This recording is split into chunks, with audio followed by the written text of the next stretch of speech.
If you don't mind, let's take a moment for the sponsors so they can keep the lights running and keep West Virginia Commonplace going. 1998, Stamps.com has been an indispensable tool for nearly 1 million businesses. Stamps.com brings the service of the United States Postal Service and the UPS shipping right to your computer. Whether you're in an office sending invoices, a side hustle SD shop, or a full blown warehouse shipping out orders, Stamps.com will make your life easier. All you need is a computer and a standard printer, supplies or equipment. Within minutes, you're up and running, printing official postage for any letter, any package, anywhere you want to send. And you'll get exclusive discounts on postage and shipping from USPS and UPS. Once your mail is ready, just schedule a pickup or drop it off. No traffic, no lines. Cut the confusion out of shipping with Stamps.com's new rate advisory tool. You can compare shipping rates and timelines to easily find the best option. Save time and money with Stamps.com. There's no risk, and with my promo code POD, you get a special offer that includes a 4-week trial plus free postage and digital scale. No long term commitments or contracts. Just go to Stamps.com, click on the microphone at the top of the homepage, and type in POD. That's Stamps.com, promo code POD. Stamps.com. Never go to the post office again. Welcome to West Virginia and Commonplace. Today I have with me Raquel Miller. Raquel Miller, please tell the audience who you are and why you are here today. Hello, thank you so much for welcoming me to your podcast. I am Raquel Miller. I am the founder of Bunchful Technologies. And as a technology company, we actually build technology that's all about giving. And I am, I'm a transplant from the Caribbean. I was born in Jamaica and came to New York, and yes, and so that's, this is where we're building the Bunchful company. Okay, so let me ask you a question, because this is something that people always wonder about people that start tech companies. What day and what time did you decide to start a tech company? That's a great question. I don't think I decided to start a tech company. I think, though, that I always had I knew within myself that I had something to express upon the world, and that I had something to bring about. And I tried, actually. I decided not to build a company. I went into entrepreneurship, went back to corporate, very happily went back to corporate. But then there's that gnawing feeling. I am not doing what I'm supposed to be doing. And so throughout my corporate career, when I started at Bear Stearns, Countrywide, Aegis, and other ventures after that, I had a feeling, I had this knowing that even though I had these wonderful opportunities, I wasn't doing what I was supposed to be doing.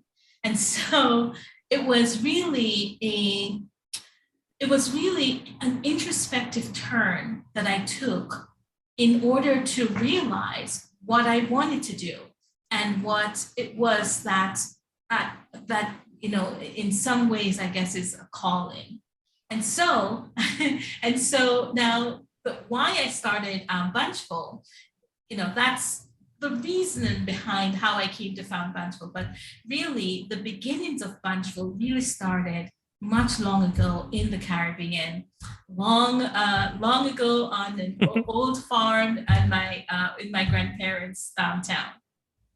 Okay, so with your grandparents, did they show you like a bit of philanthropy or something as a child that made you want to give to people and help others?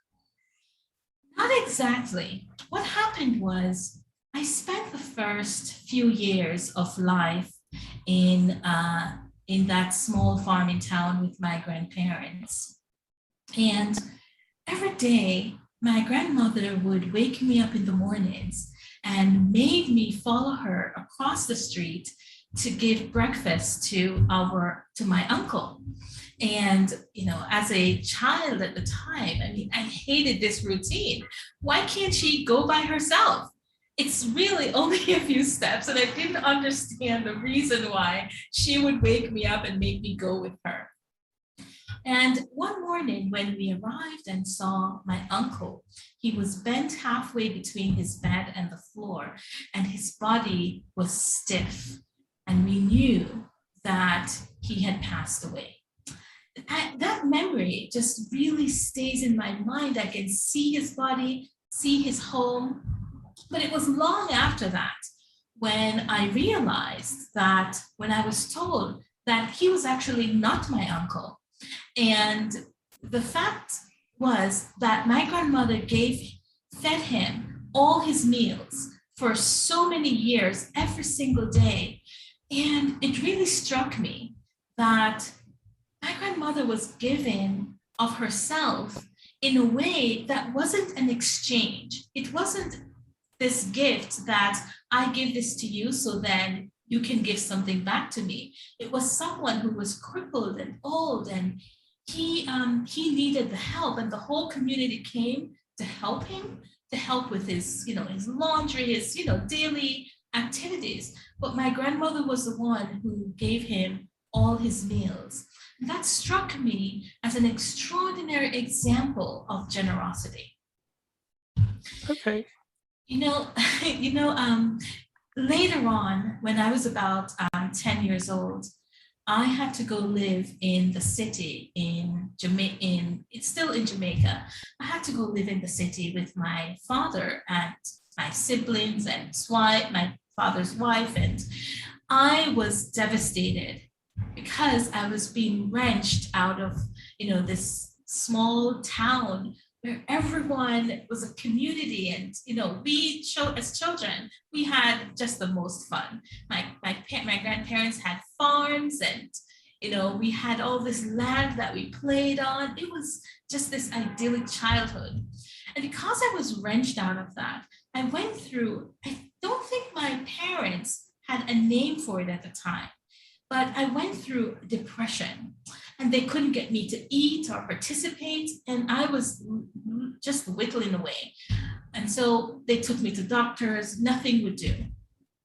One day, my elder brother, the master, pulled me off the sofa and said, "Come with me, we're going to the corner store because Dad is giving dinner to the neighbors."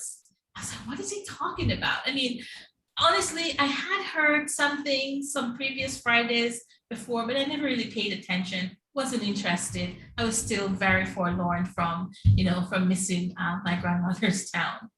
But that Friday, I arrived, and there was a long stretch of people lined up to receive their meal, which was a sandwich and a drink. And everyone basically got one meal except no exceptions. Everyone got a meal, and at some point, the shopkeeper would call, say, "Okay, no more. It's over." That's because my dad had given $100 to the shopkeeper to feed anyone. And $100 in Jamaica it was a lot of money at the time. But those people, they were so grateful.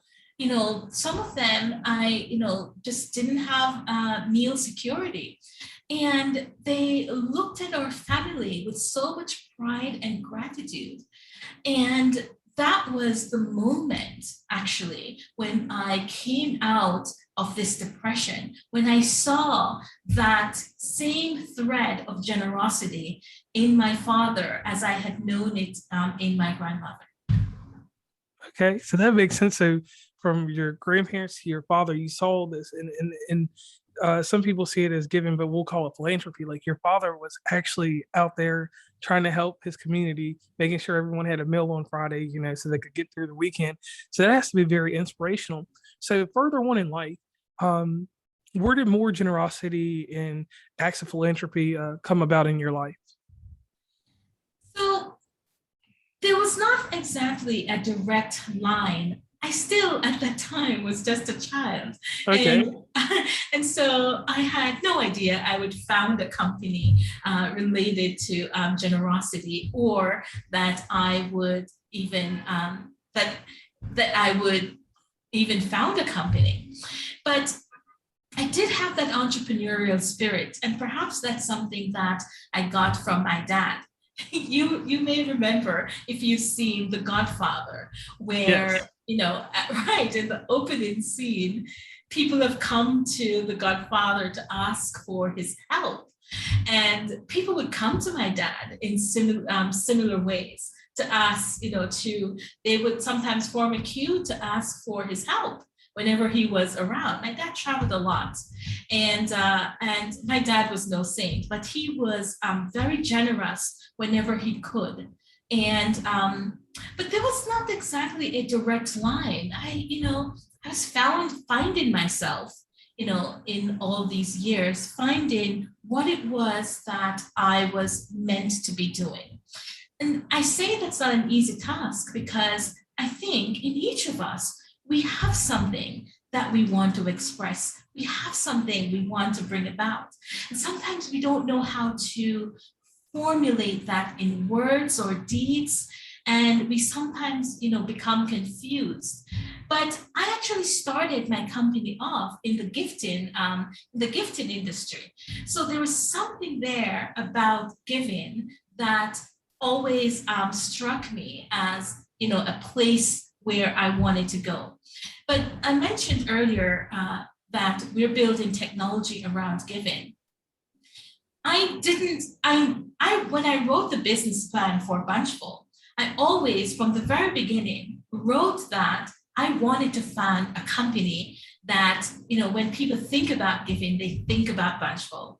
And so one of the tech that we're building right now is called the Be Bunchful tech that allows businesses to showcase all the philanthropy and social good they do all on one platform. And that was baked into our DNA from the very beginning. But we set that aside and said, well, we start with gifts first. And during the pandemic, when all those supply chain issues were going on, and in that moment, we had our one of our biggest orders, stock could not be delivered, just thousands and thousands of dollars down the waist. This was such a big order where it was follow on. It was going to be years of ordering, and we couldn't deliver on that new client. And and at that moment, in that moment of desperation, I just said to myself, okay, there's a pandemic going on and we cannot fulfill this, this major order for a major client.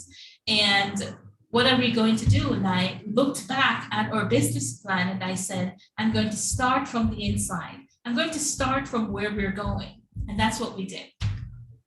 Okay, we that makes sense. Went back, yes, and started building the technologies that we wanted to, that we were going toward anyway.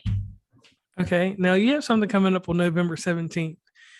Would you mind speaking a little bit about that? Oh, yes. So we have a summit called the Bunchful Future of Technology Summit. And that is a virtual event on November 17th. It is open to the public. And this is an event where we're leaders in the area of philanthropy are coming together to discuss, the challenges and also, where philanthropy is going in the future, how COVID has impacted us, and all those things around solving some of the world's biggest issues that we have. We took actually our foundation from the UN SDGs, which are the United Nations Sustainable Development Goals. And these are goals developed by the UN to help create a better world for all. And those are goals that were set to be accomplished by 2030, I believe 2030. And so we actually started with that as our foundation. We're going to be tackling those big questions and those big solutions that are needed in order to to go forward into our future. Now, one thing that I forgot to do that we should do real quick before we go too far, can you tell everybody where they can find you on the internet so they can get involved and be a part of everything you have going on? Oh, yes. Actually, the easiest way to find us is at bunchful.com. That's BUNCHF,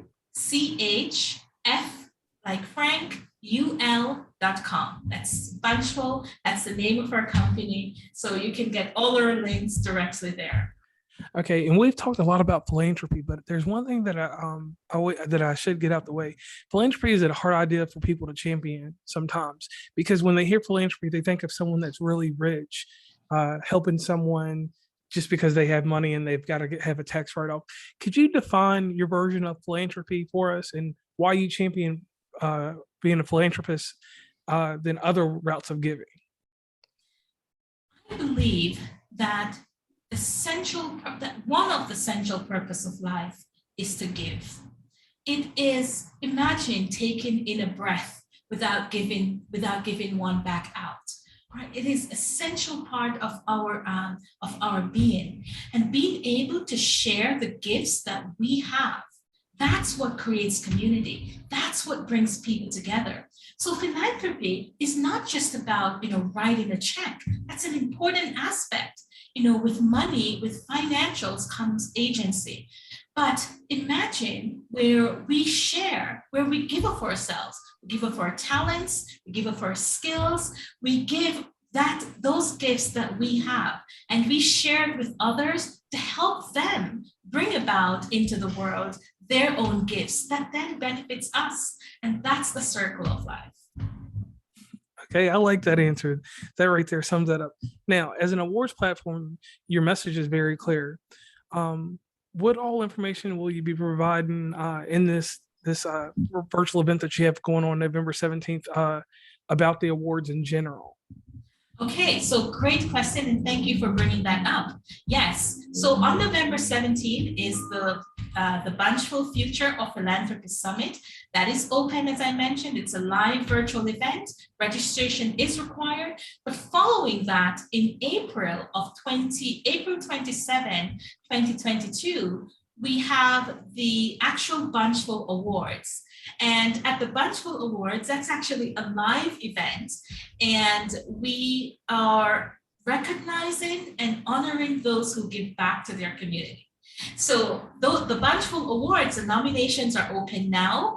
Anyone can nominate the people in their lives who they've seen as exemplars of giving, those people who give back. And I should also mention one thing. Those who attend the summit in November will be eligible for a drawing where we give out tickets to the Bunchful Awards. It's a live awards ceremony accompanied by a ball in New York City. It will be a great evening. So we encourage people to attend the summit and be entered for tickets to the awards.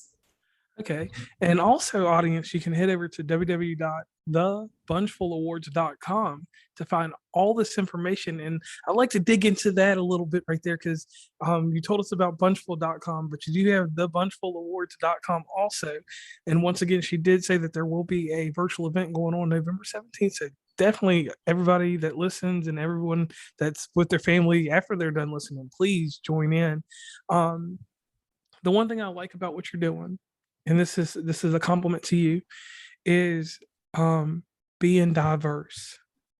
So many times, and doing things like I don't want to get my words jumbled, but like when we do a community type deal, when you do an award show, diversity is not always shown. And that's one thing I want to hammer down and tell you thank you for that, because sometimes some things are exclusive and they're not inclusive, if that makes sense. And I really do definitely appreciate that. So just digging into the qualifications and the judging criteria for the awards, how does that work out? So what we did was we actually formed a committee that was outside of that was outside of our company and independent of our company. And we invited people we have people from around the world who were part of that committee. And that committee created the criteria by which awards are delegated, or by which someone is eligible for an award. So we really wanted to put some distance between ourselves, even though we are the company producing the awards. We wanted to make sure that there was fairness. We wanted to make sure, yes, inclusivity and all of those things, and that the awards themselves were separate from us, and and so that everyone knew that there were guidelines that we follow. And if you go to the bunchfulawards.com, you will see our criteria, you will see our nomination process, and yes, lots of more information there. Okay, and another thing, just because I like to dig into and give a little information out there, because I got some people that they'll listen to the podcast, right? And they'll hear things and then they'll go exactly to those things. You have an opening for speakers still? Is that correct? We did have an opening for speakers. This would be the final week for us to accept any new speakers. So if there are speakers out there who are interested, we would encourage them to contact us immediately. We are closing our open call on at the end of this week. Right now we have a number of amazing speakers. The IRC, who is our charitable partner, will be their global. There will be speakers from the IRC. We have speakers from quite a few places from around the world who will be addressing philanthropy, and so yes. Okay. Now, November 17th, let's go back to this. So you're gonna have a panel discussion over there so that people can get involved and ideas will be floated around. What is the main focus of this panel discussion? Because we went over a few things, but like, what's the main topic? Like, if we were going to do a billboard for November 17th, 2021, the Bunchful Awards panel discussion, what would be on that billboard? It will be, I would say, that first there will be technology companies there who are building tech that is addressing some of those bigger questions in philanthropy. So we have some very exciting new technologies that will be presented. The audience will have a chance to ask any of their burning questions around, anything about giving. So how they can give locally or across the world, how they can, some new innovative ways they can become involved in philanthropy and in giving back to your community, or giving back some, halfway around the world, getting involved in causes that really move you. Because as I mentioned earlier, giving comes in many ways. And sometimes, in realizing our gifts, we help others realize their gifts as well. Okay. Now, Raquel, there comes a point in this show, we divvy into mental health on every little aspect of anything we're doing. So some people have an issue. Sometimes they give and give, and they get something, a compassion fatigue. You ever heard of that? Compassion with a T. Yeah. Compassion fatigue is something that happens when you give too much, and you start questioning why you're giving.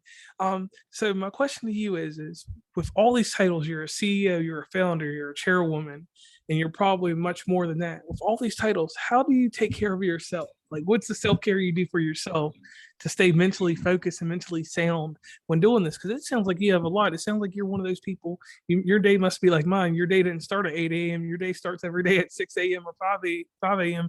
because half of your work's probably done before 1 o'clock, right? Right. I give back to myself. The very first thing I do in the mornings is actually give back to myself. I will wake up very early, but those first couple of hours, belong to me. I use that time to mentally prepare for the day.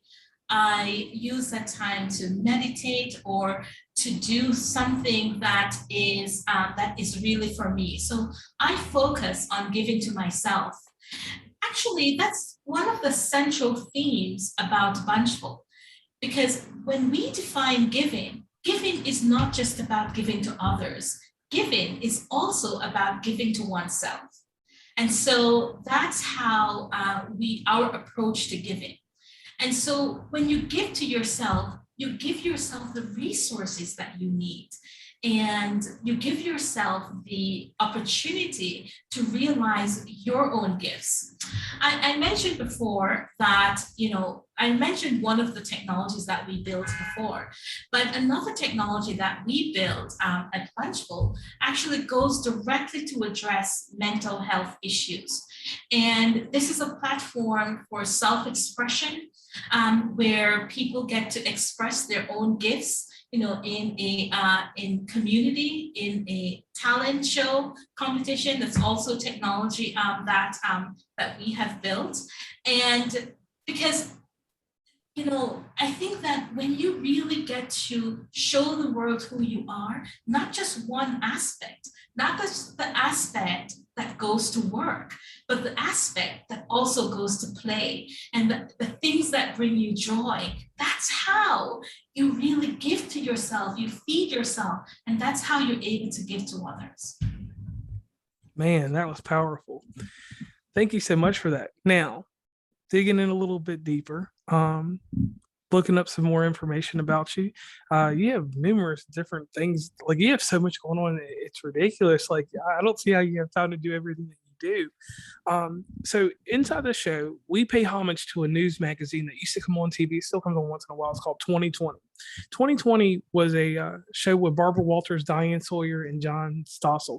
John Stossel was a comedian of the show, so he did a little bit. They didn't give him much time. Diane Sawyer was kind of in the middle of the show, but at 10:40 at night, Barbara Walters would get on there, and she could be interviewing anyone from Luther Vandross to Michael Jackson to Madonna to whoever.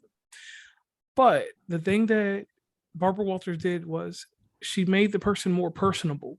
She made them more encouraging, and more, I don't want to say more human, but the questions she asked were really tight, reality-based type deal. So I would real quick like to ask you a few questions that pay homage to this show and give a little bit more journalistic integrity to me as we go along with these. Okay. So, all right. So here we go. Okay. You left Jamaica. You came to New York. When you came to New York, what was your first thought and your first idea of what you were going to do for the rest of your life? When I came to New York, I landed at JFK, and I had $75 US, and I was still always calculating in Jamaican dollars. So I thought, whoa, I have so much money. I thought, the world belongs to me. I'm going to do with all this money. But as I remembered driving home, and home at the time was my cousin who lives in another state actually came to New York to pick me up at the airport. And she had helped locate a friend of hers who had a room to rent. And as I drove home, to this to rent this room from this woman, I was looking around and thinking, well, where are the houses?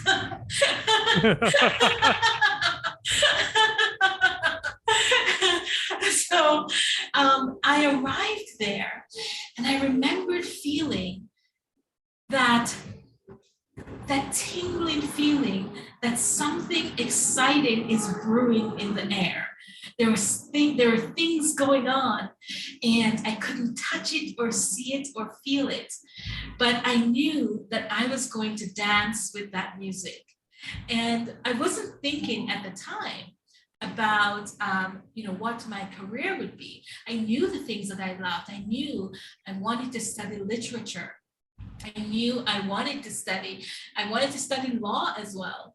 and was well on my way to take it to go into law school. And so those were some of the exciting possibilities that I was thinking about. But I don't think I was thinking of entrepreneurship. I think that it's a realization that comes over time, who you are, how you unearth who you are, after you have internalized so much of the outside, how do you find yourself? And that, I think, for anyone listening, that in order to understand and find yourself, you have to unlayer all those things that you have taken in order to find who you really are at your core. And that actually took time. Okay. Now, you get to New York, you've had these realizations, you have ups and downs, and this is the reality portion of this. This is where we learn a little bit more about you. What was the first disappointment or the first failure that happened to you when you were in New York? And from that failure, generally, or from, I don't consider anything a failure, I consider it a lesson learned. From the lesson you learned, how did you rise from those ashes like a phoenix and continue being who you are today? Wow. I had so many disappointments, actually. There is one that comes to mind right now. I had been given this, they were part of a raffle, and someone had won tickets to be counseled by one of the top entrepreneurs in New York. And I won't say the name of the person right now because it's a famous name. But I had been given the tickets to go spend an hour and a half with him, or 2 hours, I think, and get his counsel. And I remembered at the time, my colleague and I, we went to see him. We were so excited. We prepared, brought our business plan, we brought our presentation. And when we arrived that day, just so happens, he was in the middle of moving from one side. He was in an office building. He was moving from, I think, one side of the office right across the hall to another office. So there was this general disarray going on. And I think he had even forgotten we were coming. And so we arrived, and, there were things being, furniture being moved about. But it wasn't that really struck me. It was when we sat down and presented our business and presented what we were doing, and he looked us straight in the eye and said, what do you think you're building? What do you think? How are you going to do this? There's so many other companies that already do some of those things that you're doing. How do you think you're going to to solve that problem? And it was that feeling that, I think the person, he was so dismissive of what we were doing that I really, it was a big setback. It was, walking a block away and then realizing, oh my goodness, I have made a big mistake.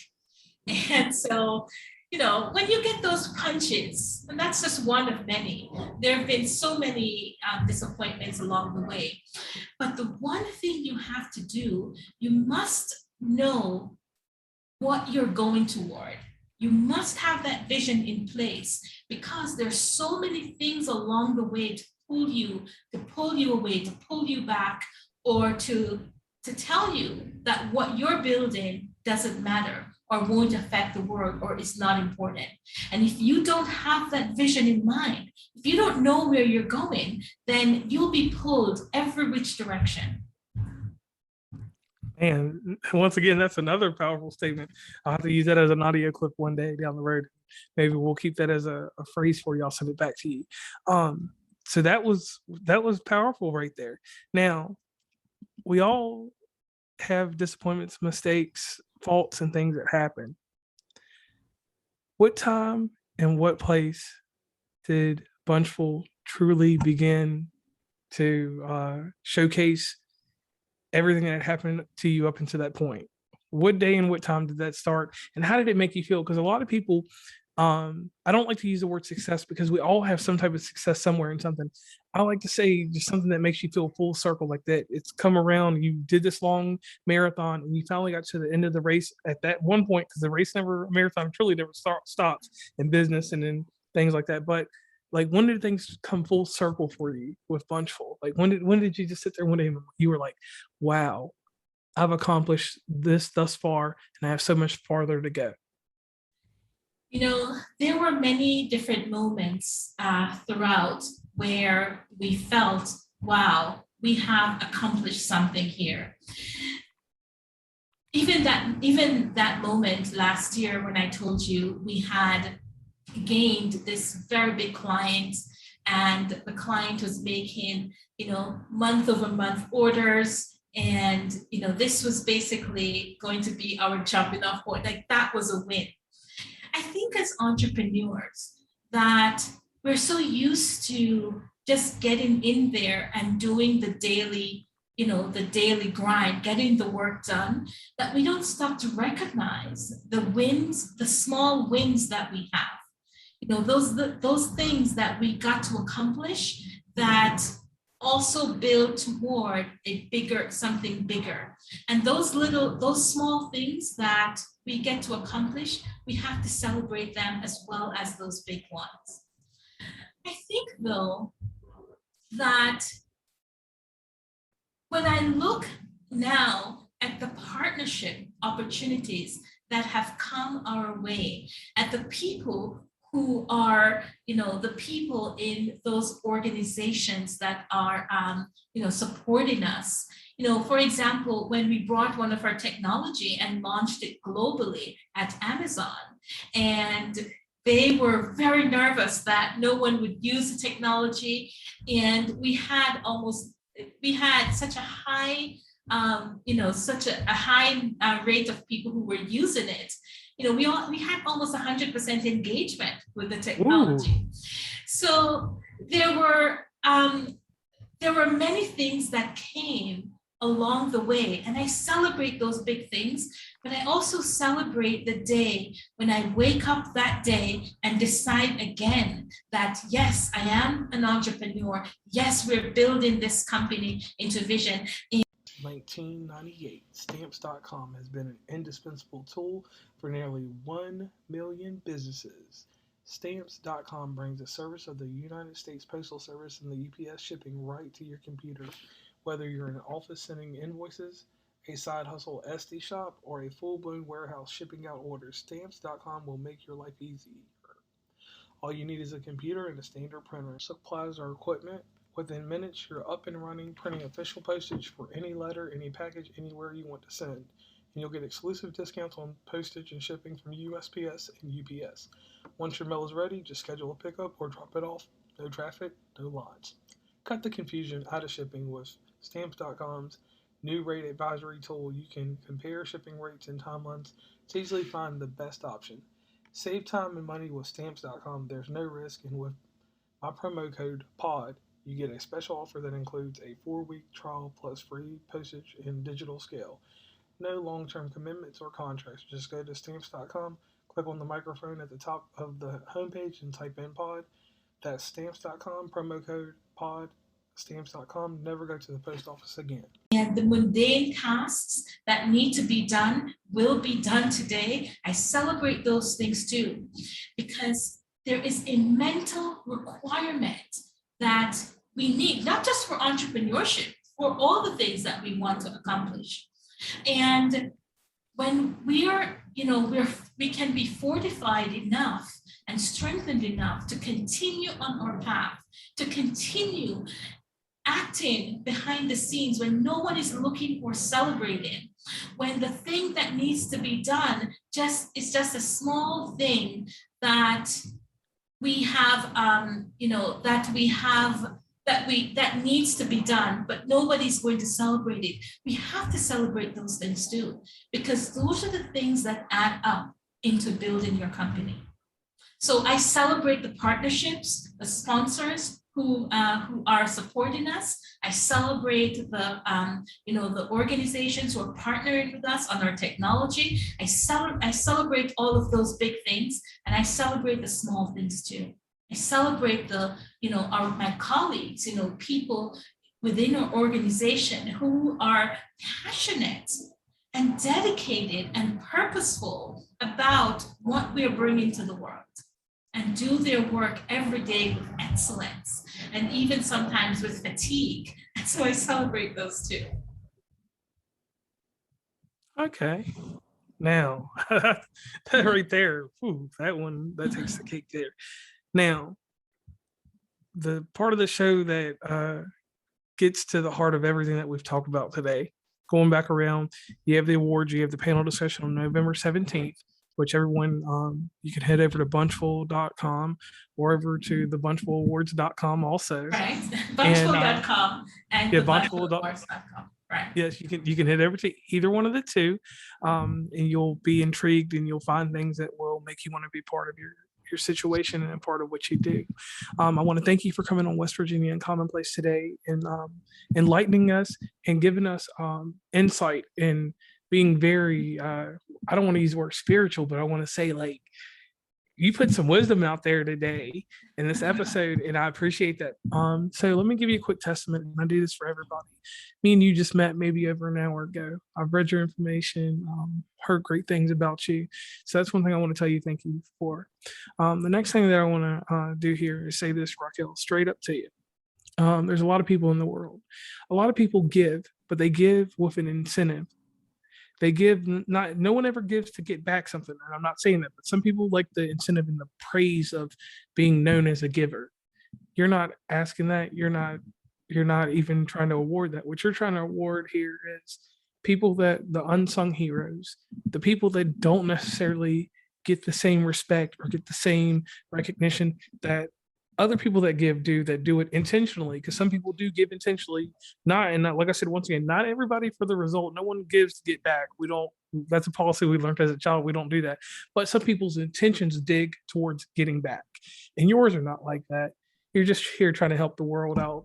You're trying to pave a way that people understand that philanthropy is more than just what the common misconception is of it. And the misconception is goes back to Scrooge. In the Christmas Carol, Scrooge did give, but he was a bah humbug, and he was an evil person, and you're not that. So I want to thank you for that, and I want to thank you also for being courageous in the sense, you were living what we call the true American dream. You came from somewhere else, and you came here, which is Jamaica. You came here, you had your ups and downs, and you're making it somewhere. You take time to take care of yourself while taking care of others. And one thing you said earlier is a practice that I follow too, and it's success is silent. And I really appreciate that. You put out there some of your good things, and then, like you said, some of the things that people don't see, that success that is silent, you still appreciate it, and you promote it within yourself, within your company. Those things right there make you the next billionaire in this United States. It makes you the next biggest thing. You might be taking over. You might become bigger than Jeff Bezos or something like that. That's the biggest person I can think of at the moment. So with all that, I want to encourage you to keep doing what you're doing. I want you to keep that positivity about yourself, because positivity is something that with a few negative charges can disappear. So definitely, please keep doing that. Keep doing all the positive that you do in the world. And like you said, we never worry about what comes back to us, but in doing good deeds, in turn, good vibes, good energies come your way. That's all that we express and we want in life. We just want to have a positive atmosphere around us, and then we want to have a positive ecosystem around us. And with you providing that for people, that is a gift that not a lot of people can give. And sometimes it's hard when you're inside the glass doing the work. You don't understand what you're doing, but from someone from the outside looking out the glass, it's amazing what you're doing. So Raquel Miller, I want to tell you thank you. And I appreciate you as a person and for everything that you do for the world. Thank you so much for your graciousness in inviting me here today. I had a wonderful conversation, and very importantly, I am, if our talk today has impacted or inspired someone to go and express themselves, express their gifts upon the world, and find joy in that, then I am also sharing in that. I am here. I have an opportunity, and I am helped by so many people in order to bring about what we're doing with Bunchful. And it is my continued hope to continue to help others the way I have been helped. Okay, and once again, I want to thank you, Raquel Miller, for being on West Virginia and Commonplace. And this is JR signing off.